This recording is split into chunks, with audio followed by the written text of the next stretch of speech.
Hello students, कैसे हैं आप सब लोग। क्लास 12th का बिजनेस स्टडीज का पहला चैप्टर आज हम एंड कर देंगे। पार्ट 1 हम लोगों ने पूरा का पूरा पढ़ लिया। आई होप आप लोगों ने भी देखा होगा। अगर आपने नहीं देखा तो पार्ट 1 पार्ट 2 जरूर देख लो। पार्ट 3 के अंदर जो मेन फोकस करेंगे क्लास, हम 3 चीजों पे करेंगे। सबसे पहला फंक्शंस ऑफ मैनेजमेंट, दूसरा जो मोस्ट इंपोर्टेंट टॉपिक है दैट इज कोऑर्डिनेशन, और तीसरा क्लास इफेक्टिवनेस वर्सेस एफिशिएंसी। ठीक है, इफेक्टिवनेस और एफिशिएंसी इसके बारे में पढ़ेंगे, राइट, कि मैनेजमेंट को कैसा होना चाहिए। तो स्टार्ट करते हैं, जरा ध्यान से अच्छे से समझना। ओके, देखो, सबसे पहले अगर हम बात करें फंक्शंस ऑफ मैनेजमेंट की, तो मैनेजमेंट के आपने फीचर्स पढ़ लिए, मैनेजमेंट के आपने इंपॉर्टेंस पढ़ लिया, आपने मैनेजमेंट के अलग अलग लेवल्स की बात कर ली, आर्ट साइंस प्रोफेशन आप लोगों ने देख लिया।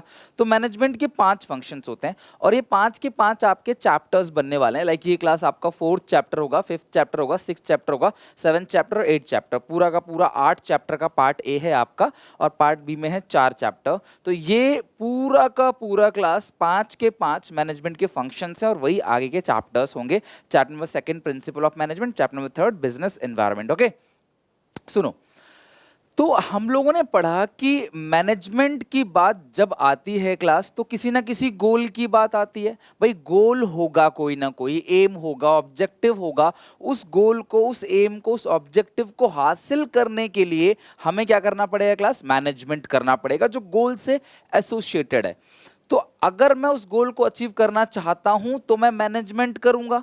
और मैनेजमेंट जो है वो ग्रुप एक्टिविटी है, इसके अंदर 5 काम किए जाते हैं, राइट? 5 काम। तो सबसे पहला जो काम किया जाता है इसके अंदर वो है प्लानिंग। भाई सीधी सी बात है, मुझे कोई भी गोल मेरे मन में आया या मैंने कोई टारगेट सेट किया, मुझे उसे अचीव करना है, तो मैं उसे अचीव कैसे करूंगा उसके लिए पूरा का पूरा प्लान बनाऊंगा। दूसरी बात, मेरा टारगेट होगा कितना मैं वो भी डिसाइड करूंगा। भाई अगर मान लो हमने पिछले साल 10 लाख की सेल की थी, तो इस साल हम 15 लाख की, 20 लाख की सेल की बात करेंगे, सीधे 100 करोड़ की सेल की बात तो करेंगे नहीं। तो हमें क्या करना है प्लानिंग के अंदर? देखो, planning is the primary function of management. बिना प्लानिंग के बाकी कोई काम नहीं हो सकता। भाई पहले आप प्लान करोगे, मेंटल एक्सरसाइज, थिंकिंग करोगे, मुझे करना क्या है, मेरा गोल क्या है, मैं इसे अचीव कर पाऊंगा कि नहीं कर पाऊंगा, कितने कॉम्पिटिटर ऑलरेडी अवेलेबल है मार्केट में, इन्वायरमेंट क्या है बिजनेस का, सरकार कैसी है, सरकार का एटीट्यूड कैसा है, आइडियोलॉजी क्या है, रवैया क्या है, रूल्स रेगुलेशन क्या है, लोगों की पसंद नापसंद क्या है, कौन सी टेक्नोलॉजी चल रही है। बहुत सारे फैक्टर्स को दिमाग में रखते हुए अपने पूरे गोल की प्लानिंग करेंगे। ठीक है जी, इन सबको ध्यान में रखते हुए आपने प्लान कर लिया, एक गोल सेट कर लिया, एक टारगेट सेट कर लिया। अब इस गोल को अचीव करने के लिए तुम्हें चाहिए होगा मैन और मटेरियल। भाई इन दोनों चीजों से गोल को अचीव करते हैं, मैन और मटेरियल, यानी कि इसे हम कहते हैं क्लास रिसोर्सेज, इधर फिजिकल और ह्यूमन रिसोर्सेज। तो हमें क्या करना पड़ेगा? रिसोर्सेज को ऑर्गेनाइज करना पड़ेगा, इकट्ठा करना पड़ेगा, जोड़ना पड़ेगा रिसोर्सेस को। जितने भी रिसोर्सेस हैं, डिपार्टमेंट बनाने हैं, पावर देना है, रिस्पॉन्सिबिलिटी देनी है क्लास, काम को डेलीगेट करना है, ये सारा का सारा काम क्लास आएगा ऑर्गेनाइज करने में। जैसे आप लोगों के कोई सेलिब्रेशन होता है, कोई पार्टी होती है, तो पार्टी का ऑर्गेनाइज करते हो ना, पार्टी की प्लानिंग करते हो, कितने लोग आएंगे, क्या क्या होगा, ये सारी चीज़ प्लान करते हो आप। फिर आप हर चीज़ को अरेंज करते हो, पैसे वगैरह अरेंज करते हो, कौन किस काम को क्लास क्या क्या काम दिया जाएगा और कहाँ पे वेन्यू होगा, क्या फूड आइटम होंगे, ये सारा आपने ऑर्गेनाइज कर दिया। फिर उसके बाद अब आपने ऑर्गेनाइज करके डिपार्टमेंट वगैरह तो बना दिए, लेकिन रियल में काम कौन करेगा? उसके लिए क्लास स्टाफिंग। मैनेजमेंट का जो पहला फंक्शन है वो प्लान बनाना, दूसरा रिसोर्सेस वगैरह हर चीज को प्रॉपर तरीके से अरेंज करना, तीसरा जो काम आता है वो है एम्प्लॉय की भर्ती करना, दैट इज स्टाफिंग। स्टाफिंग एक ऐसा प्रोसेस है जहां पे हम एम्प्लॉयज को भर्ती करने की बात करते हैं, स्टाफ को रखने की बात करते हैं, दिस इज कॉल्ड स्टाफिंग।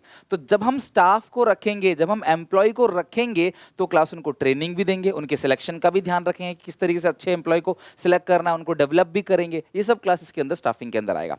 अब स्टाफिंग के अंदर आपने वर्कर की भर्ती तो कर ली, लेकिन वर्कर कभी अपने आप काम करना स्टार्ट नहीं करेगा, आपको उसे बताना पड़ेगा, दिशा देनी पड़ेगी, डायरेक्ट करना पड़ेगा, समझाना पड़ेगा, मोटिवेशन देना पड़ेगा, कम्युनिकेशन करना पड़ेगा, उनके बीच लीडरशिप को डेवलप करना है, उनकी कम्युनिकेशन में फॉर्मल इनफॉर्मल को ऐड करना है, कम्युनिकेशन में कोई बैरियर आ रहा है, लोगों को मिलजुल के काम करना है। ये सारी चीजें क्लास डायरेक्टिंग के अंदर आएगा। मोटिवेशन देने के लिए उनको इंसेंटिव देना पड़ेगा, इधर मॉनेटरी और नॉन मॉनेटरी, ये सब काम करेंगे डायरेक्टिंग के अंदर। अब डायरेक्टिंग के बाद जो हमारा लास्ट आता है क्लास वो है कंट्रोलिंग।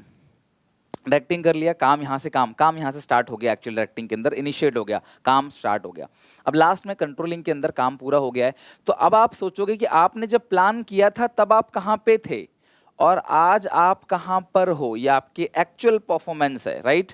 तो ये प्लानिंग किया था, अभी आप एक्चुअल पोजीशन है क्लास आपका, तो आप देखोगे कि यार मैंने सोचा तो इतना था, टारगेट इतना अचीव हुआ, तो क्या जो मैंने सोचा था वो अचीव कर पाया इतने टाइम में? हाँ कर पाया, वेल एंड गुड। भाई नहीं कर पाया तो क्यों नहीं कर पाया, वाई, क्यों नहीं गोल अचीव हुआ?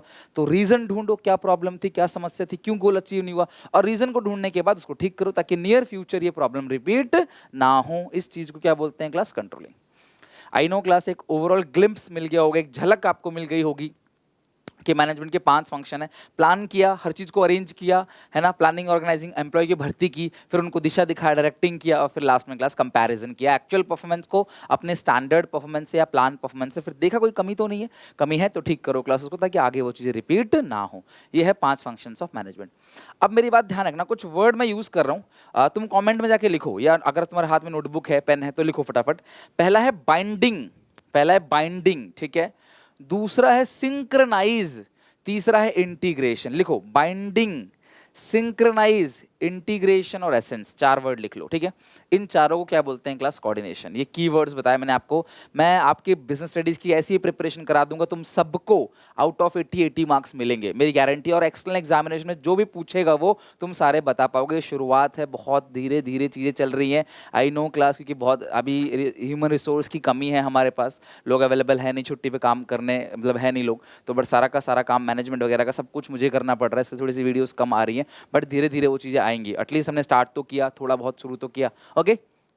अब सुनना, कोऑर्डिनेशन एक ऐसी चीज है जो हर जगह चाहिए, हर जगह, हर एक रिलेशनशिप पे, छोटा बिजनेस, बड़ा बिजनेस, घर परिवार, स्कूल, दोस्ती, हमारे और आपके बीच में, हम सबके बीच कोऑर्डिनेशन होना जरूरी है। खिलाड़ी मैच खेलते हैं तो खिलाड़ी के बीच कोऑर्डिनेशन होना चाहिए, रनिंग करते वक्त दोनों खिलाड़ी के बीच में कोऑर्डिनेशन होता है कि रन मत ले, रन ले, अगर कोऑर्डिनेशन बिगड़ा तो वो आउट हो जाएंगे। तो कोऑर्डिनेशन बिजनेस में भी जरूरी है, essence, necessary. So coordination is the integration of the efforts of group members so that as to provide unity of action to achieve organization goal। हर किसी इंसान को एक तरफ पुश करता है, एक ही दिशा में ले जाने के लिए काम करता है क्लास, उसको क्या बोलते हैं? कोऑर्डिनेशन। कोऑर्डिनेशन क्या करता है? सारे फंक्शंस को बाइंड करता है। कोऑर्डिनेशन ईगो को सेटिस्फाई करता है। देखो सीधी सी बात है, दो लोगों में, मान लो मैं किसी पार्टी में गया, मुझे कोई और भी एजुकेटर मिल गया, कोई और टीचर मिल गया, तो बेबी क्लास वो मेरे बारे में, अगर जब तक मैं उससे बात नहीं कर रहा तब तक मे बी यार उसे वो बहुत एटीट्यूड है यार, ये तो बहुत घमंडी है, ये कुछ भी सोच सकता है। इंसान हमेशा दूसरों के बारे में खराब सोचकर खुद को अच्छा फील कराने की कोशिश करता है कि ये अच्छा नहीं, ये अच्छा काम नहीं कर रहा, सबसे अच्छा काम मैं ही कर रहा हूँ, सबसे अच्छा मैं ही कर रहा हूँ, ऐसा हर एक इंसान को लगता है। तो जब हम दोनों आपस में बात करेंगे, हाय हेलो करेंगे, अच्छा आप क्या कर रहे हो, मैं क्या कर रहा हूँ, किस तरीके से हम लोग काम कर रहे हैं, हम लोग एक ही डायरेक्शन में काम कर रहे हैं, सबकी बच्चों की हेल्प कर रहे हैं, तो मुझे लगेगा नहीं यार वो इंसान तो अच्छा इंसान है, इतना बुरा नहीं है। तो कहने का मेरा मतलब क्या है कि कोऑर्डिनेशन यानी तालमेल। अब जब तालमेल बैठेगा तो ऑर्गेनाइजेशन में काम अच्छे से होगा, डेलिबरेटली, ठीक है। क्या है? डेलिबरेटली, जानबूझकर तुम्हें कोऑर्डिनेशन करना ही पड़ेगा। अगर तुम किसी ऑर्गेनाइजेशन का हिस्सा हो तो तुम्हें हर किसी से बात करनी पड़ेगी, कोऑर्डिनेशन करना ही पड़ेगा। Essence of management, need of organisation. Coordination organisation की नीड है। परचेज मैनेजर सेल मैनेजर से बात करेगा, सेल जो है वो मार्केटिंग से बात करेगा, मार्केटिंग मैनेजर जो है वो मे भी फाइनेंस वाले से बात करे। हर किसी के बीच तालमेल होना चाहिए, हर डिपार्टमेंट, टॉप लेवल वाला लोअर से, लोअर वाला मिडिल से, मिडिल वाला वर्कर से, और वर्कर का एक दूसरे से या उनके लीडर से कोऑर्डिनेशन होना चाहिए। सो कोऑर्डिनेशन क्या है क्लास? इज द इंटीग्रेशन, जोड़ता है, सिंक्रनाइजेशन, ठीक है, of the efforts of group members so as to provide unity of action, ताकि सब लोग क्लास एक ही दिशा में चलें और ऑर्गेनाइजेशन गोल को अचीव कर सकें। कोऑर्डिनेशन एक कॉपरेशन होता है, एक कॉपरेशन, कॉपरेशन मतलब क्या होता है? जो इंटरनल फीलिंग आता है, वॉलंटरी, मैं जा रहा हूँ कि कोई आदमी गिर गया, मैंने उठा दिया, उसकी हेल्प वेल्प कर दी, मेरी अपनी इच्छा है, वॉलंटरी है कॉपरेशन। ऑर्गेनाइजेशन में मैं ये नहीं कह सकता मैं इससे बात नहीं करूंगा, क्यों? करना पड़ेगा, बात करना पड़ेगा उससे, नीड ऑफ ऑर्गेनाइजेशन है। भले तुम्हारी पर्सनली कोई दुश्मनी हो, बट तुम्हें ऑर्गेनाइजेशन में सबसे कोऑर्डिनेट करना पड़ेगा। भाई मैं सेल्स मैनेजर हूँ, मैं जा जाकर सामान बेचता हूँ, लोग मुझे कहते हैं इसका डब्बे का डिजाइन अच्छा नहीं है, कलर अच्छा नहीं है, तो मैं आके क्लास बताऊंगा इस बात को, परचेज डिपार्टमेंट वालों को बताऊंगा आप क्या डब्बा खरीद रहे हो, क्या खरीद रहे हो, लोगों को पसंद नहीं आ रहा। अगर हम कोऑर्डिनेट ही नहीं करेंगे, छोड़ ना मरने तो मैं इसे नहीं बताऊंगा, तो यार कहीं ना कहीं क्लास इसमें ऑर्गेनाइजेशन का नुकसान होगा। सो कोऑर्डिनेशन ऑर्गेनाइजेशन की नीड है। अच्छा अगला क्या है? Coordination is the essence of management. Management के लिए कोऑर्डिनेशन जरूरी है। It is needed at to perform at all the functions of management. Management के 5 functions, planning, organizing, staffing, directing, controlling, इन पांचों फंक्शन में कोऑर्डिनेशन होना बहुत जरूरी है। इन पांचों फंक्शन में तालमेल करना बहुत जरूरी है। अगर इन पांचों फंक्शन में तालमेल नहीं है, कोऑर्डिनेट नहीं कर रहे एक दूसरे से, तो गोल अचीव नहीं हो पाएगा। इवन कोऑर्डिनेशन क्लास हर एक लेवल, जितने भी लेवल है मैनेजमेंट के, पांच sorry top level, middle level और सुपरवाइजरी, ऑपरेशनल या लोअर लेवल, इन तीनों के बीच में भी कोऑर्डिनेशन होना चाहिए। भाई टॉप लेवल मैनेजर ने कोई प्लान बनाया, कोई पॉलिसी बनाई, कोई टास्क बनाया, कोई गोल बनाया, भाई जब तक वो नीचे मिडिल वाले से कम्युनिकेट नहीं करेगा, काम कैसे चलेगा? मिडिल वाला लोअर से, लोअर वाला वर्कर से। तो अगर बीच में कम्युनिकेशन गैप हो गया, कम्युनिकेशन बैरियर हो गया, तो काम हो ही नहीं पाएगा। तो ये ध्यान रखना है क्लास की कोऑर्डिनेशन जो है वो मैनेजमेंट का एसेंस है। कोऑर्डिनेशन जरूरी है हर एक फंक्शन के लिए। मैनेजमेंट के जितने भी फंक्शंस हैं उनको पूरा करने के लिए कोऑर्डिनेशन चाहिए। कोऑर्डिनेशन हर लेवल पे जरूरत पड़ती है। और ऊपर से class, coordination is the most important function of organisation. ध्यान रखना, किसी भी ऑर्गेनाइजेशन में सबसे ज्यादा जो जरूरी है वो है तालमेल। अगर कोऑर्डिनेशन है, तालमेल है, तो लड़ाई झगड़ा नहीं होगा, सब लोग एक ही दिशा में चलेंगे, क्लास स्कैटर्ड नहीं होंगे और ऑर्गेनाइजेशन के गोल को इस डेफिनेटली अचीव किया जा सकेगा। राइट, तो ये ध्यान रखना। बाकी इस पॉइंट से ये जो टॉपिक है ना, बहुत ज़्यादा पूछा जाता है कोऑर्डिनेशन से। मैं चाहूँगा आप तीनों के तीनों क्लास पॉइंट्स को अच्छे से समझ लो। बहुत ही सिंपल है क्लास, और आप कॉमेंट में लिख के भी दिखाना कि आपको याद हो गया कि नहीं हो गया। भाई सुनो, कोऑर्डिनेशन क्या है?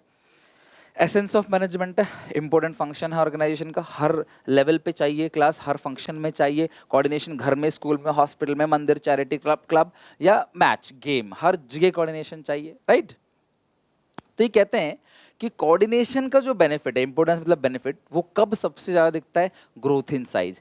जब ऑर्गेनाइजेशन का साइज ग्रो हो रहा हो, ज्यादा लोग हैं, ज्यादा वर्कर हैं, तब कोऑर्डिनेशन की जरूरत सबसे ज्यादा पड़ती है, ग्रोथ इन साइज। क्यों? अगर मान लो क्लास, एक ऑर्गेनाइजेशन में कुछ वर्कर हैं, उनके साथ वो बातचीत कर रहे हैं, राइट, तो उनके साथ कोऑर्डिनेशन चल रहा है, सबके सब बातचीत कर रहे हैं एक दूसरे से, कोई कम्युनिकेशन गैप नहीं है, कोई इन्फॉर्मेशन आती है, सबको मिलता है, सारी चीज सही चल रही है। लेकिन जहां पर ये गैप आना स्टार्ट हो गया, जहां पे वर्कर ज्यादा हो गए, तो हर वर्कर से आप कम्युनिकेट नहीं कर पा रहे, हर वर्कर से आप बातचीत नहीं कर पा रहे, तो हर वर्कर को मे भी इन्फॉर्मेशन ना मिले, या फिर कम्युनिकेशन ना हो पाए, मोटिवेशन ना मिल पाए, सही गलत उसको ना पता चल पाए, और इस तरीके से कई बार क्या होता है कि मैनेजर से वर्कर की बातचीत नहीं हो पाती महीनों तक। तो यानी कि कोऑर्डिनेशन की जरूरत सबसे ज्यादा तब है जब साइज ऑफ ऑर्गेनाइजेशन ग्रो हो रहा हो।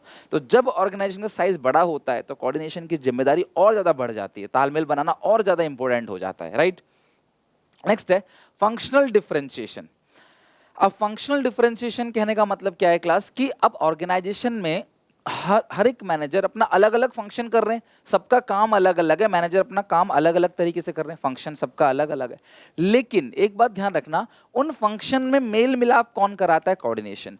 कोऑर्डिनेशन कहता है कि यार, चाहे वो आप प्रोडक्शन डिपार्टमेंट में हो, परचेज डिपार्टमेंट में हो, सेल डिपार्टमेंट में हो, मार्केटिंग हो, एचआर हो, पब्लिक रिलेशन डिपार्टमेंट में, आप कोई भी डिपार्टमेंट में हो, हर डिपार्टमेंट का काम अलग अलग है, लेकिन हर एक डिपार्टमेंट का गोल जो है वो एक ही है, वो है ऑर्गेनाइजेशन के गोल को अचीव करना। सो कोऑर्डिनेशन जो अलग अलग डिफरेंशिएशन फंक्शन है उन सबको यूनिटी लेके आता है उनके बीच। एग्जांपल, अगर प्रोडक्शन वाला बोलेगा कि मैं प्रोडक्शन अच्छे से नहीं करूंगा, तो सेल वाला कितना ही अच्छे से कोशिश कर ले, माल बिकेगा नहीं।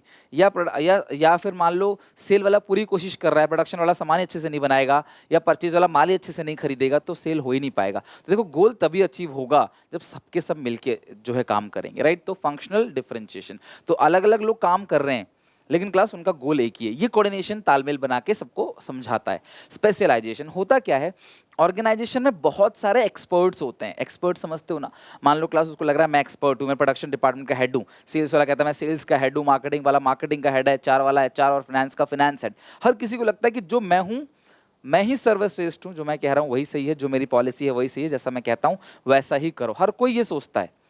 अगर हर कोई एक्सपर्ट अपनी दिशा में चलने लगेगा तो ऑर्गेनाइजेशन गोल कभी अचीव हो ही नहीं पाएगा। आप एक डायरेक्शन में लेके आओगे ही नहीं, कभी एक डायरेक्शन में चल ही नहीं पाओगे आप। तो ध्यान रखना, जो बातचीत करने से ना क्लास चीजें सुलझ जाती हैं। तो जब भी आप बातचीत करते हो क्लास, तो शायद आपका जो एक नेगेटिव एटीट्यूड है या जो आप गलत सोच रहे हो किसी के लिए, वो खत्म हो जाता है। तो ये कहते हैं स्पेशलाइजेशन का मतलब क्या है कि जितने भी एक्सपर्ट हैं, जितने भी स्पेशलाइज लोग हैं ना, उन सबके बीच तालमेल बिठाओ, उन सबको मिलाओ, आपस में बातचीत करो। तो कई बार कंपनी क्लास गेट टुगेदर रखती है, कोई पार्टी वगैरह अरेंज करती है, कोई गेम्स वगैरह अरेंज करती है, ताकि लोग मिले, एक दूसरे से बातचीत करें और जो कम्युनिकेशन बैरियर है ना वो खत्म हो सके, कुछ पूछना हो, कुछ समझना हो। एक टीचर एक बच्चे के बीच में भी कम्युनिकेशन बैरियर नहीं होना चाहिए। टीचर बच्चे को ऐसा लगना नहीं चाहिए यार मैं इससे पूछूंगा तो ये मुझे मारेगा, डांटेगा, मेरी बेइज्जती करेगा, नहीं। टीचर को बच्चे को लगना चाहिए यार ये मुझसे पूछूंगा तो ये मुझे अच्छे समझा देगा। जब ऐसी फीलिंग आएगी ना क्लास, बच्चा टीचर की रेस्पेक्ट भी करेगा और क्लास उससे सीखेगा भी काफी कुछ। तो ये 3 point, growth in size, functional differentiation और स्पेशलाइजेशन।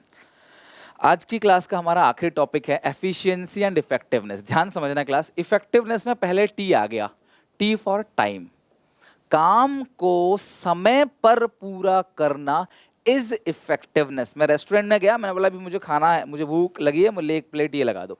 अब वो लगा रहा है आधा घंटा 1 घंटा भैया, तो मुझे कितना गुस्सा आएगा और मेरे को भूख भी लग रही है, तो भैया मैं सेटिस्फाई नहीं रहूंगा, मैं भी क्लास उस रेस्टोरेंट में दोबारा कभी ना जाऊं और लोगों को मना भी करूंगा मत जाओ, राइट। तो इफेक्टिवनेस का मतलब क्या होता है कि जो भी तुम्हें काम मिला है, जो भी तुम्हें टेंडर मिला है, उसे टाइम पे पूरा करो भाई, समय पे पूरा करो, कम से कम समय लो भाई। टाइम वेस्ट तो मनी वेस्ट, तो अभी आप टाइम पे काम को पूरा करो।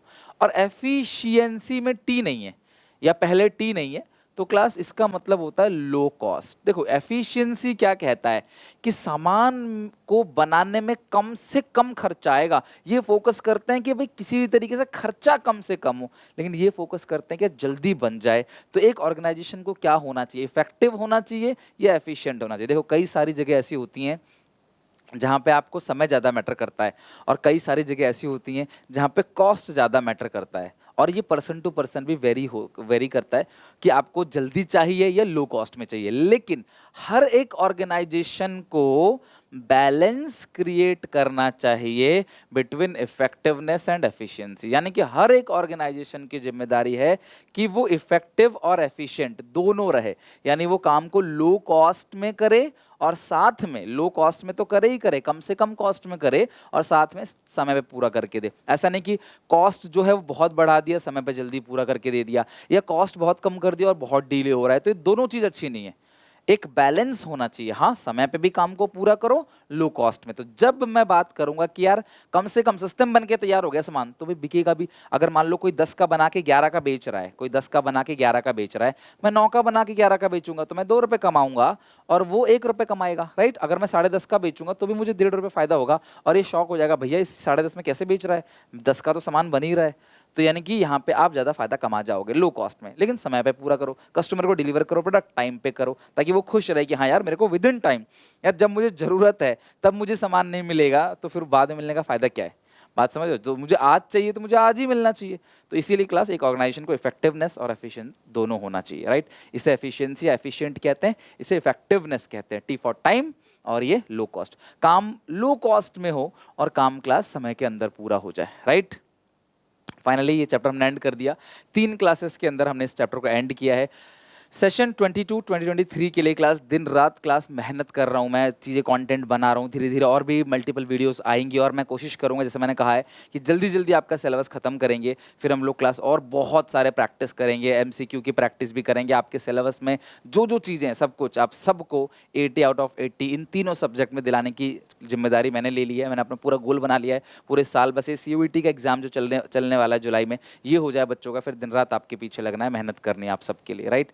तब तक के लिए गॉड ब्लेस यू। सपोर्ट करने के लिए चैनल को सब्सक्राइब जरूर करना है, वीडियो को शेयर करना अपने सारे दोस्तों में। कैसा लगा चैप्टर ये पूरा का पूरा, आपने तीनों पार्ट देखा कि नहीं देखा, डेली बेसिस पे याद करो, थोड़ा थोड़ा करो बट करो, एक एक पेज करो बट करो, शुरुआत थोड़ी थोड़ी करो बट करो। कमेंट में लिख के मुझे बताओ, अच्छा लगे तो लाइक करके सारे दोस्तों को पहुंचा दो video. Take care, bye bye, मिलते हैं नेक्स्ट वीडियो में।